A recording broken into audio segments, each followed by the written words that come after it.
ತಾಲೂಕಿನ ಸಮಸ್ತ ಸಾರ್ವಜನಿಕರಲ್ಲಿ ಒಂದು ವಿನಂತಿ ಏನಪ್ಪಾ ಅಂತಂದ್ರೆ ನಾಳೆ ಬರ್ತಕ್ಕಂಥ ದಿನಾಂಕ 4/11/2025 ಮಂಗಳವಾರದಂದು ಏನು ನಮ್ಮ ಗುರ್ಲಾಪುರ ಕ್ರಾಸ್ನಲ್ಲಿ ಕಬ್ಬು ಬೆಳೆಗಾರರ ಹೋರಾಟದ ವಿಚಾರವಾಗಿ ಇವತ್ತು ಏನು ಇಲ್ಲಿವರೆಗೂ ನ್ಯಾಯ ಸಿಕ್ಕಿಲ್ಲ, ಅದರ ಪ್ರೇರಿತವಾಗಿ ಅತನಿಯನ್ನ ಮಂಗಳವಾರ ದಿನ 6 ಗಂಟೆಯಿಂದ ಮುಂಜಾನೆ 6 ಗಂಟೆಯಿಂದ ಸಾಯಂಕಾಲ 6 ಗಂಟೆಯವರೆಗೆ ಸಂಪೂರ್ಣವಾಗಿ ಒಂದು ತರಕಾರಿ, ಇನ್ನೊಂದು ಒಂದು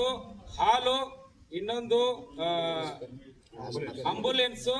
ಮತ್ತು ತುರ್ತು ಸೇವೆಗಳನ್ನ ಬಿಟ್ಟು ಯಾವುದೇ ರೀತಿಯಾದ ಸರಕು